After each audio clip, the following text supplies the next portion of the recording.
ಜೈ ಜಗನ್ನಾಥ, ಹರೇ ಕೃಷ್ಣ.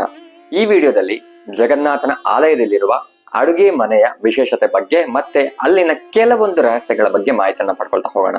ಜಗನ್ನಾಥನ ದರ್ಶನಕ್ಕೆ ಹೋಗುವ ಪುರಿ ಕ್ಷೇತ್ರಕ್ಕೆ, ಆ ಜಗನ್ನಾಥನ ದರ್ಶನಕ್ಕೆ ಹೋಗುವ ಯಾವುದೇ ಭಕ್ತರಿಗಾಗ್ಲಿ ಅವರು ಖಾಲಿ ಹೊಟ್ಟೆಯಲ್ಲಿ ವಾಪಸ್ ಬರೋದಿಲ್ಲ. ಹೋದಂತಹ ಎಲ್ಲರಿಗೂ ಕೂಡ ಪ್ರಸಾದ ಅನ್ನೋದು ಸಿಕ್ಕೇ ಸಿಗುತ್ತೆ.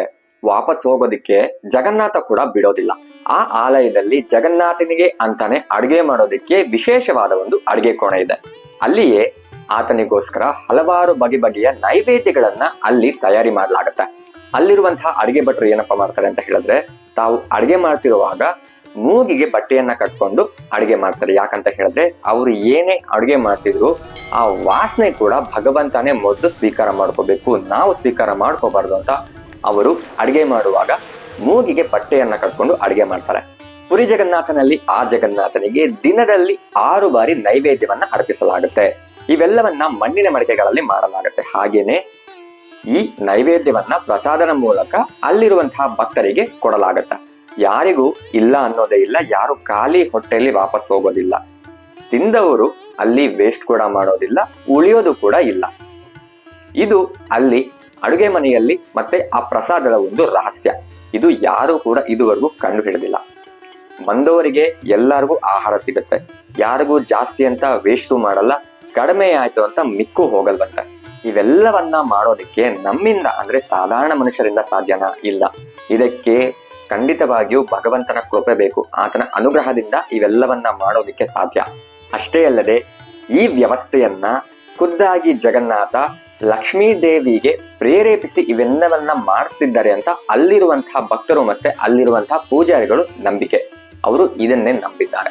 ಪುರಿ ಕ್ಷೇತ್ರದಲ್ಲಿ ಆ ವಿಶೇಷವಾದ ಅಡುಗೆ ಮನೆಯಲ್ಲಿ 7 ಮಡಿಕೆಗಳಲ್ಲಿ ಆಹಾರವನ್ನ ತಯಾರು ಮಾಡಲಾಗುತ್ತೆ. ಆದರೆ ಈ 7 ಮಡಿಕೆಯಲ್ಲಿ ಕೆಳಗಿರುವಂತಹ ದೊಡ್ಡ ಪಾತ್ರೆಯಲ್ಲಿ ಅದು ಬೇಗ ಬಿಸಿ ಆಗೋದಿಲ್ಲ. ಮೇಲ್ಗಡೆ ತುದಿಯಲ್ಲಿ ಇರುತ್ತಲ್ವಾ, ಆ ಮಡಿಕೆ ಮಾತ್ರ ಬೇಗನೆ ಬಿಸಿ ಆಗುತ್ತೆ.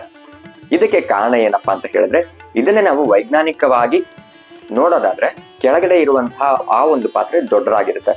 ಹಾಗೆ ಅದಕ್ಕಿಂತ ಸ್ವಲ್ಪ ಚಿಕ್ಕದು, ಅದಕ್ಕಿಂತ ಸ್ವಲ್ಪ ಚಿಕ್ಕದು, ಅದಕ್ಕಿಂತ ಸ್ವಲ್ಪ ಚಿಕ್ಕದು, ಅದಕ್ಕಿಂತ ಸ್ವಲ್ಪ ಚಿಕ್ಕದು, ಮೇಲೆ ತುದಿಯಲ್ಲಿರೋದು ಎಲ್ಲದಕ್ಕಿಂತ ಚಿಕ್ಕದು. ಈ ದೊಡ್ಡ ಪಾತ್ರೆಯಲ್ಲಿ ಇರುವಂತಹ ಆಹಾರ ಬೇಯ್ತಾ ಬೇಯ್ತಾ ಅದರ ಹಬೆ ಏನಿದೆ ಅದರ ಮೇಲಿರೋ ಪಾತ್ರೆಗೆ ಹೋಗುತ್ತೆ, ಅದರ ಹಬೆ ಅದರ ಮೇಲಿರೋದಕ್ಕೆ ಹೋಗುತ್ತೆ. ಹೀಗೆ ಹೋಗ್ತಾ ಹೋಗ್ತಾ ಅಂದ್ರೆ ಎಲ್ಲದರ ಹಬೆ ಸೇರ್ಕೊಂಡು ಮೇಲಿರುವಂತಹ ಪುಟ್ಟ ಮಡಿಕೆಗೆ ಹೋಗಿ ಅದು ತಲುಪುತ್ತೆ. ಹಾಗಾಗಿ ಮೇಲಿರುವಂತಹ ಮೊದಲ ಆ ಚಿಕ್ಕ ಮಣ್ಣಿನ ಮಡಿಕೆಯಲ್ಲಿ ಆಹಾರ ಏನಿದೆ ಅದೇ ಮೊದಲು ತಯಾರಾಗುತ್ತೆ. ಇದು ವೈಜ್ಞಾನಿಕ ಕಾರಣವಾದ್ರೆ ನಮ್ಮಂತಹ ಭಕ್ತರು ಏನ್ ನಂಬ್ತೀವಿ ಅಂತ ಹೇಳಿದ್ರೆ, ಖಂಡಿತವಾಗ್ಲೂ ಇವೆಲ್ಲವೂ ಕೂಡ ದೇವರ ಅನುಗ್ರಹದಿಂದಲೇ ಆಗ್ತಿರೋದು ಅಂತ ನಾವು ಭಕ್ತರೆಲ್ಲರೂ ನಂಬಿರೋದು.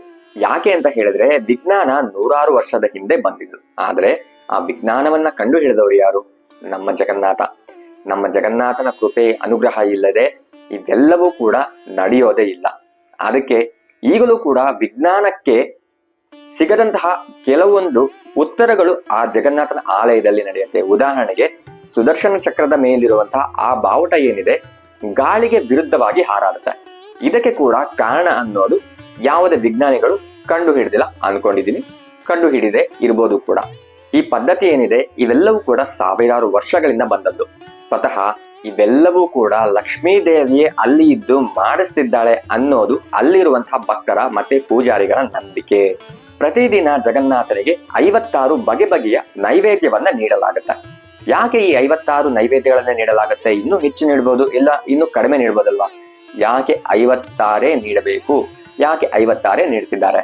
ನಮ್ಗೆಲ್ಲರಿಗೂ ಗೊತ್ತಿರೋ ಹಾಗೆ ಬೃಂದಾವನದಲ್ಲಿ ಸತತ 7 ದಿನಗಳ ಕಾಲ ಪ್ರವಾಹ ಉಂಟಾಗುವಷ್ಟು ಮಳೆ ಸುರಿತಾ ಇರುತ್ತೆ. ಅಲ್ಲಿರುವಂತಹ ಗೋಪಾಲರನ್ನ ಗೋಪಿಕೆಯರನ್ನ ಕಾಪಾಡೋದಕ್ಕೆ, ಬೃಂದಾವನದ ನಿವಾಸಿಗಳನ್ನ ಕಾಪಾಡೋದಕ್ಕೆ ಕೃಷ್ಣ ತನ್ನ ತುದಿ ಬೆರಳಲ್ಲಿ ಗೋವರ್ಧನಗಿರಿಯನ್ನ ಸತತ 7 ದಿನ ಹೊತ್ಕೊಂಡಿರ್ತಾನೆ. ಆ 7 ದಿನ ಕೃಷ್ಣ ಏನೂ ತಿಂದಿರೋದಿಲ್ಲ. ಈ 7 ದಿನ ಆತ ಏನೂ ತಿಂದಿಲ್ಲ ಅನ್ನೋ ಒಂದು ಕಾರಣದಿಂದ ಆತ ಬೆಟ್ಟವನ್ನ ಇಳಿಸಿದ ಮೇಲೆ ಯಶೋದೆ ಮಾತೆ ಏನ್ ಮಾಡ್ತಾರಪ್ಪ ಅಂತ ಹೇಳಿದ್ರೆ, 7 × 8 ಅಂದ್ರೆ ಕೃಷ್ಣನಿಗೆ ಯಶೋದೆ ಮಾತೆ ದಿನಕ್ಕೆ 8 ಬಾರಿ ಅಡುಗೆಯನ್ನ ಮಾಡಿ ಬಡಿಸ್ತಿದ್ರು. ಈ 7 ದಿನ ಆತನಿಗೆ 8 ಬಾರಿ ಆಹಾರ ಮಿಸ್ ಆದ ಕಾರಣ 7 × 8 56 ಬಗೆಯ ಆಹಾರವನ್ನ ಕೃಷ್ಣನಿಗೆ ನೀಡ್ತಾರೆ. ಅದೇ ಪದ್ಧತಿಯನ್ನ ಈ ಪುರಿ ಜಗನ್ನಾಥನ ಕ್ಷೇತ್ರದಲ್ಲಿ ಕೂಡ ಕಂಟಿನ್ಯೂ ಮಾಡ್ಕೊಂಡು ಬಂದಿದ್ದಾರೆ. ಇದನ್ನ ನಾವು ಚಪ್ಪನ್ ಭೋಗ್ ಅಂತ ಕರಿತೇವೆ. ಇದು ಪುರಿ ದೇಗುಲದಲ್ಲಿರುವ ಅಡುಗೆ ಮನೆಯ ಕೆಲವು ರಹಸ್ಯ. ಇಲ್ಲಿಗೆ ಪುರಿ ಜಗನ್ನಾಥನ ವಿಡಿಯೋ ಸಿರೀಸ್ ಮುಕ್ತಾಯಗೊಳ್ಳುತ್ತೆ.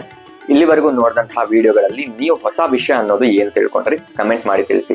ಹಾಗೆ ಇಂತಹ ವಿಡಿಯೋಗಳನ್ನ ನೀವು ಪದೇ ಪದೇ ನೋಡಬೇಕು ಅಂತ ಹೇಳಿದ್ರೆ ದಯವಿಟ್ಟು ಈ ಚಾನಲ್ನ ಸಬ್ಸ್ಕ್ರೈಬ್ ಆಗಿ. ವಿಡಿಯೋ ಇಷ್ಟವಾದರೆ ಲೈಕ್ ಮಾಡಿ, ಕಮೆಂಟ್ ಮಾಡಬೇಕು ಅನ್ಸಿದ್ರೆ ಕಮೆಂಟ್ ಮಾಡಿ. ಹಾಗೆ ಈ ವಿಡಿಯೋ ಇನ್ನಷ್ಟು ಇಷ್ಟವಾದಲ್ಲಿ ಬೇರೆಯವ್ರಿಗೆ ಕಳಿಸ್ಬೇಕು ಅಂದ್ರೆ ದಯವಿಟ್ಟು ಶೇರ್ ಮಾಡಿ. ಹರೇ ಕೃಷ್ಣ, ಜೈ ಜಗನ್ನಾಥ.